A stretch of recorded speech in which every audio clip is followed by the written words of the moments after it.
women can die on the floor. These standards and regulations were formed after our glorious victory in the war on women. Thank you for your cooperation and your conformity. His board is bad enough here, and I approve this message. With flu season upon us, Bullwinkle failed to order tissues. He told us to wipe our noses on our sleeves. Bullwinkle said he was hungry, but then he ate a large meal and claimed he wasn't hungry anymore. Which is it, Mr. Moose?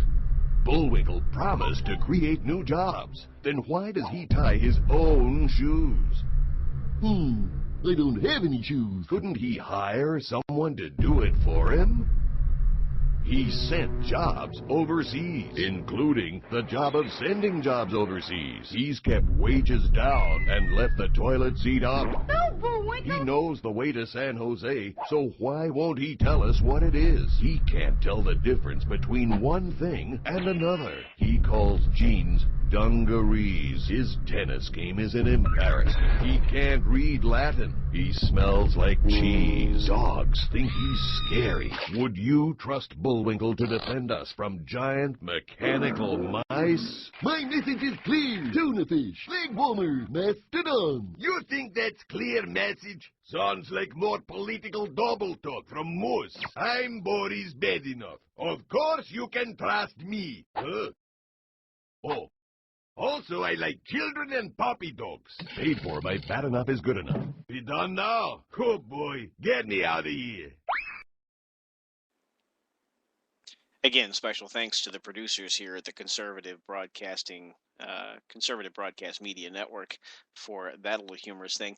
I want to leave you in this hour with something that Wayne Allen Root, who was a contemporary of President Obama's back at Columbia University and Harvard Law, wrote back in 2011 that just want to reread to you now and tell me if you don't think it rings true. Washington Times commentary from Monday, April 4th. Wayne Allen Root. Obama might be a socialist. For some reason, most Americans think he is. I ought to know. I was Mr. Obama's college classmate at Columbia University class of '83. Our college was dominated by socialists and Marxists who hated capitalism in America. Let's look at the facts up close and personal, Jeff Foxworthy style. Mr. Foxworthy leaves no doubt as to who might be a redneck. Let me leave no doubt that Obama might be a socialist. If you believe it's greedy for American taxpayers to want to keep more of their own money, but not greedy to demand that the government confiscate other people's money and redistribute it to those who didn't earn it, you might be a socialist. If you don't understand or care that babies scream and cry the moment they are born because they are already heavily in debt and facing a bleak future and lower quality of life, you might be a socialist. If the only thing you, your cabinet members, and czars know about business is from books read at Harvard Law School, written by Karl Marx, you might be a socialist. If you want to allocate hundreds of millions to the Internal Revenue Service to go after tax cheats, when your administration is filled with tax cheats, including the guy in charge of America's taxes, Treasury Secretary Timothy Geithner, you might be a socialist. If you think the White House party crashers are terrible people because they came to a state dinner without an invitation, but you want to give instant citizenship to 12 million uninvited illegal aliens who crashed our border, you might be a socialist. If you think anyone who doesn't read the New York Times is dumb and ignorant, but think it's okay for Congress to pass a 2,000-page health care bill without reading it, yep, you might be a socialist. If you think Times columnist Paul Krugman deserves a Nobel Prize for economics, and you deserve a Nobel Peace Prize even though neither of you created a job or ended a war, you might be a socialist. If you think it's okay to meet with dictators, bullies, tyrants, and terrorist sympathizers without preconditions, but have no interest in meeting with conservatives in Congress, you might be a socialist. If you think it's okay to give constitutional rights to terrorists, but not to the bondholders, shareholders, and other secured creditors of GM and Chrysler when you stole the company from them and awarded it to the unions that bankrupted them, you might be a socialist. If you think Raul Castro, the leader of Communist Cuba, in firing 500,000 government employees by telling them, quote, government can no longer employ or take care of everyone, isn't a hint that perhaps America needs to reduce our obscene number of government employees, you might be a socialist. If you think George W. Bush's spending was an embarrassment, a travesty, and a sin, but you have no problem increasing the national debt more in one day than the entire 2007 budget deficit, you might be a socialist. If you think Whoopi Goldberg and Joy Behar of The View represent the moderate wing of the Democrat Party, you might be a socialist. If you think it's okay for Nancy Pelosi to pass Obamacare so she could benefit from the special clause on page 1890 that gives free facelifts to public officials, you might be a socialist. Just kidding about that one.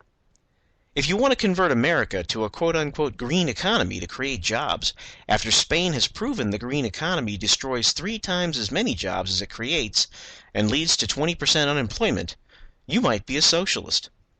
If you think denying someone a job, government contract, or entry to college because of the color of their skin is immoral and criminal, but giving someone a job, government contract, or college admission because of a different color of their skin is social justice, you might be a socialist. If you want to abandon capitalism and put the economy under the control of government bureaucrats, even though virtually every city, county, state, and federal department run by these same bureaucrats is insolvent and bankrupt, you might be a socialist. You favor taxpayer bailouts of companies who give you campaign contributions and hide it by refusing to disclose who got the money or how much, and you demand your cronies in Congress pass the 1,000-plus page bailout bill without reading it, you might be a socialist. If you favor taxpayer bailouts of companies who give you campaign contributions and hide it by refusing to disclose who got the money or how much, and you demand your cronies in Congress pass the 1,000-plus page bailout bill without reading it, you might be a socialist. If you think spending an extra $1 trillion will save money on health care and reduce the deficit, you might be a socialist, and possibly learn math in public school. If your solution to Medicare, driving the country into bankruptcy, is expanding it to everyone with Obamacare, you might be a socialist. If you want to lower the cost of health care, but left out tort reform, you might be a socialist lawyer. If you're a Columbia University professor and gave a student named Barack Obama an A in economics, you are definitely a socialist. And finally, in the 8th year of the Obama presidency, if Bangladesh is hosting Aid America concerts, or you're standing in line for toilet paper, you have a socialist president. It's time to stand up and loudly call a socialist a socialist. That was Wayne Allen Root back in April of 2011. Almost prescient, one might say. Well, that's hour 1 of the Palmetto Conservative Show here on the Conservative Broadcast Media Network in the bag. Stay with us. After this brief musical interlude, we'll be back on the other side and pick up with hour 2. Stay tuned.